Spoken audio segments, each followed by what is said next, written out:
El 14 de septiembre de 1968, un grupo de jóvenes trabajadores de la Universidad de Puebla viajaron a San Miguel Canoa con la intención de escalar la Malinche, un volcán inactivo muy próximo a esa localidad. Nunca llegaron a la cima, ni siquiera empezaron a subirla, ya que fueron primero confundidos y después buscados, perseguidos y agredidos por una turbia histérica al curioso grito de: cristianismo sí, comunismo no, cristianismo sí, comunismo no.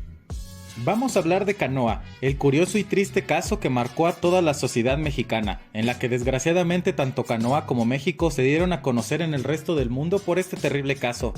En este caso, este terrible hecho fue incitado por el cura, quien era el líder del pueblo.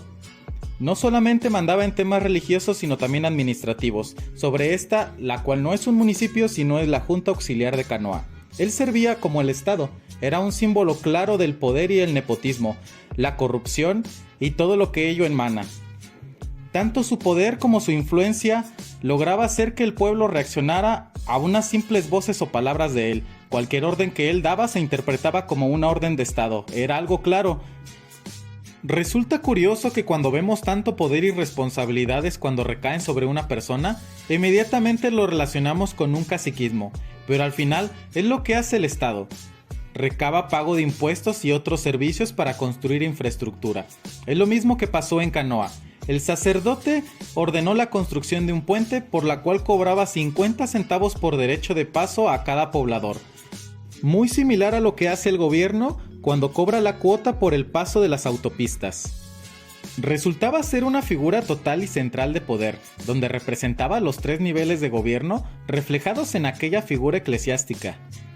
Tanto poder aparentemente a margen del Estado no resultaba ser así, ya que él no solo estaba coludido, sino tenía permiso por parte del gobierno de Puebla. Canoa resulta ser un pueblo que tiene arraigadas desde sus comienzos fuertes ideologías religiosas, las cuales se escudan en los usos y costumbres. Hay factores que, si bien no justifican la ignorancia y el atraso de este pueblo, sí demuestran varios factores, como es el económico, ya que Canoa es un pueblo fuertemente atrasado en agricultura, ganadería y comercio. En el caso de la agricultura resultaba ser el atraso más grave, ya que al igual que muchos pueblos del resto de la república, su actividad económica era principalmente el campo. Pero inclusive por este atraso y falta de conocimiento en agricultura, Canoa resultó tener tierras infértiles, ya que no tenían muy contemplado la rotación de cultivos, lo cual con el tiempo hace que las tierras dejen de ser productivas. Entre las tantas gestiones por parte del sacerdote hacia el pueblo, una de las cuales fue la que lo posicionó en su poder, fue la gestión de las tierras ante la Secretaría de Ganadería y Agricultura, precisamente para tratar los temas de la fertilidad de este suelo. Otro caso muy importante y que revela la verdadera intención y poder del padre fue cuando el gobierno federal mandó a construir un pozo de agua, el cual el sacerdote ordenó que todos los trabajadores de esta obra fueran corridos del pueblo, y más tarde esta misma obra fue realizada por él, recolectando él mismo entre los pobladores los debidos pagos para realizar esta obra. Él alegó que esta obra fue cancelada por él, ya que esta obra traería el mal al pueblo y era realizada con malas intenciones. Claro está que este padre no permitía ningún progreso o infraestructura que no fuera gestionada por él. Su control sobre los medios de comunicación también resultaba ser total, ya que el pueblo se encontraba con un circuito de altavoces, las cuales eran dominadas por él.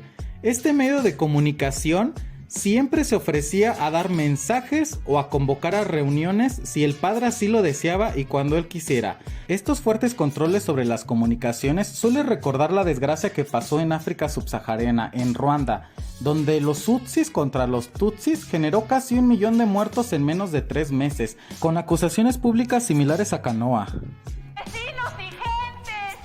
¡Miren, ya vienen! ¡Ya están cerca! ¡Ya llegaron los bandidos al pueblo!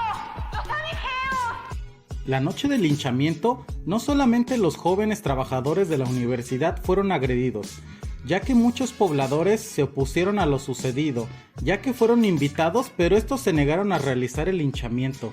Ello les trajo como consecuencias el acoso y repudio por parte del pueblo. Al verse agredidos, para salvar su vida, muchos de estos pobladores tuvieron que huir a cerros, montañas y milpas. Con el tiempo, a 15 kilómetros de Canoa se formó otra nueva comunidad que se separó del mismo, llamado Isidro Tlalcostepec. Muchos pobladores recuerdan que sus familiares participaron en estos terribles hechos. Lleno de sangre, ya descansa en paz mi abuelito. También pues participó en la lucha del señor cura.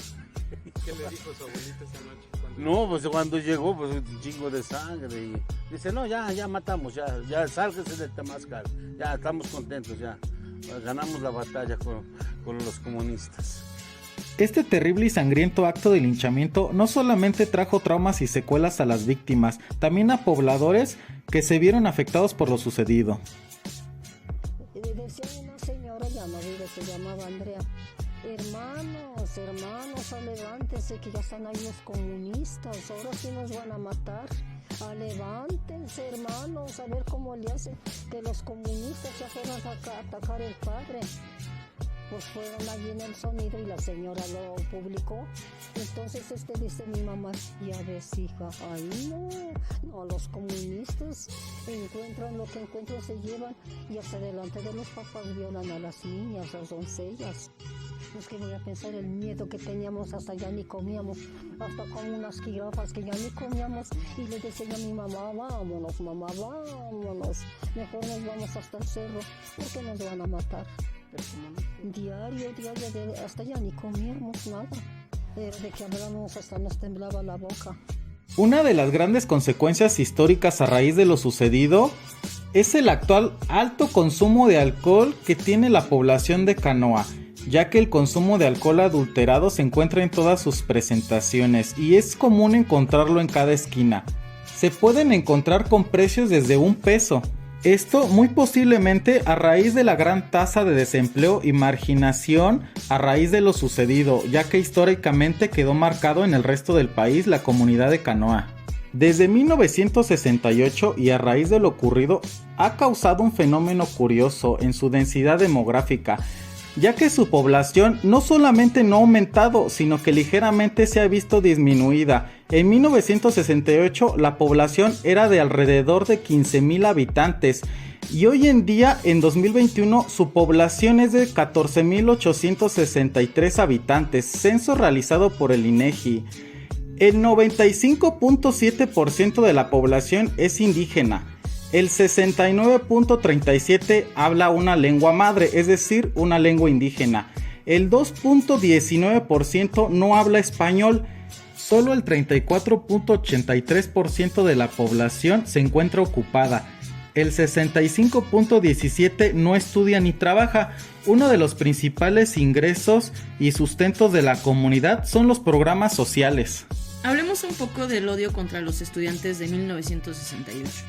El binomio estudiante comunista se generalizó en Puebla. Las publicaciones sobre el tema abundaron y casi siempre como encabezado en las primeras planas o la sección editorial. La psicosis llegó a tratar por igual a estudiantes o a simples jóvenes, como en este caso, que fueron encarcelados por denuncias de hechos no cometidos, prisión para pseudoestudiantes alborotadores. Como ya lo habíamos mencionado, antes las autoridades eclesiásticas deciden temas administrativos de la Junta Auxiliar, venta de terrenos, despojo de tierras y venta de terrenos comunales ilícitamente. El cura del pueblo, Enrique Mesa Pérez, quien fuera autor intelectual de dicho acontecimiento, tenía en control total de todas las asignaciones del órgano jurídico del pueblo, como lo denominaban casi como un cacique. Ponía alcalde, jueces de paz, tesoreros de la Junta Auxiliar de Mejoras, tesoreros de la Junta de Agua Potable, Luz y Comunicaciones. Cabe mencionar que las tierras comunales comprendían un territorio que podía pertenecer a una o varias comunidades, y el control de la tierra se ejercía y estaba regida por las asambleas de comuneros, que era elegida por las autoridades tradicionales, como lo son gobernadores, principales, tatamandones, consejos de ancianos. En este caso, el párroco contaba con todo el poder absoluto. Definiendo las funciones del clérigo, él mismo fungía como titular de la Junta Auxiliar. el cual se desempeñaba como una institución política y administrativa, la cual constituía un apoyo para el ayuntamiento, para que así ambos pudieran coadyuvar el cumplimiento de sus fines mezquinos por ambas partes. Es así como podemos observar una asociación corrupta. Ahora bien, el Código Civil, en referencia a la costumbre, nos indica que solo regirá en ausencia de ley, o lo que es lo mismo, la costumbre solo actúa en efecto de la norma jurídica, y siempre y cuando no sea contraria a la moral. En este caso, la mayoría de las costumbres en este poblado con referente a la justicia social son contrarias a la moral. En cuanto a la prensa, la gravedad de los sucesos podría haber impuesto una comunicación abierta y abundante. La prensa refirió poco de ello. Los periódicos locales dedicaron escasa atención a los días posteriores. Breves noticias sobre las investigaciones, las detenciones y el proceso penal. La atención en México se centraba en septiembre de 1968, al movimiento estudiantil y a las respuestas del clamor de una sociedad poco informada que apoyó en núcleos importantes al gobierno del presidente Díaz Ordaz. Es importante mencionar que el linchamiento de San Miguel Canoa quedó ahogado en el mar de acontecimientos que acapararon la tinta y el papel, a pesar de su grave importancia y de que el trágico suceso tenía una estrecha relación con el movimiento en general. El clamor que se escuchaba en nombre de México como consignación de muchos cronistas. En medio de las noticias que a diario se escuchaban sobre los estudiantes de la capital, las órdenes gubernamentales, los cercanos Juegos Olímpicos, es así como la importancia de la muerte de 2 trabajadores universitarios, de un campesino asesinado y otro lugareño a manos de una muchedumbre histérica, ebria e ignorante, era mínima. Parece un símbolo que después de muchos años, cuando los pobladores lograron construir una escuela, le pusieron casualmente el nombre de Benito Juárez, aquel personaje que luchó tanto contra la iglesia y que expropió sus terrenos. Podría parecer que el nombre de Benito Juárez en una escuela es muy común y que pueden haber más de 1000 escuelas con el mismo nombre, pero no es una casualidad en este pueblo, que demuestra simbólicamente la resistencia de algunos pobladores al poder de este sacerdote y así dando un acto de rebeldía contra él. Esa noche de injusticia sangrienta dejó como resultado un cura que vivió sus últimos días exiliado de su amado pueblo y una viuda que lo mucho con lo que fue recompensada por este hecho fue con 20,000 pesos. Posteriormente, ella tuvo que abandonar el pueblo víctima de las agresiones y acoso por parte de sus vecinos en Canoa. Para los hechos de Canoa, aún no hay justicia. 7 años después del linchamiento, del 7 de abril al 12 de mayo de 1975, en el pueblo de Santa Rita, Tlahuapan, se rodó la película Canoa, de Felipe Casals. Fiel, en la medida de todo lo posible, a los hechos, pues el guión se escribió con base a entrevistas a los participantes y supervivientes, en su búsqueda por hacer justicia y concientizar contra los alcances del fanatismo. Es un referente obligado para quien quiera comprender la situación de violencia incontrolada a la que el cura Mesa Pérez llevó a la población. Nunca recibió castigo. Ante el escándalo, se le cambió de curato a Santa Inés Ahuatempan. ¿Se daste cuenta del momento? ¿Que no se daste cuenta de que estamos en vísperas de las Olimpiadas y que van a venir de países importantes? Van a venir italianos, van a venir alemanes, van a venir franceses, hasta yucatecos. Y entonces, ¿cuál es nuestro deber? Presentar la fisonomía de la ciudad, que vean que somos limpios, que vean que... Porque de la fachada depende el interior. Entonces, ¿qué van a pensar de nosotros? No, señor, que vayan a sus países y digan qué México tan limpio, qué mexicanos tan cristalinos. El comunismo ya va resultando una doctrina vieja. Del año de 1848, en que se publica el Manifiesto Comunista de Marx y Engels. A la fecha ya han pasado siglo y medio. Ya no es pues esa modernidad que los jóvenes toman como una cosa novedosa, es porque no la habían visto antes.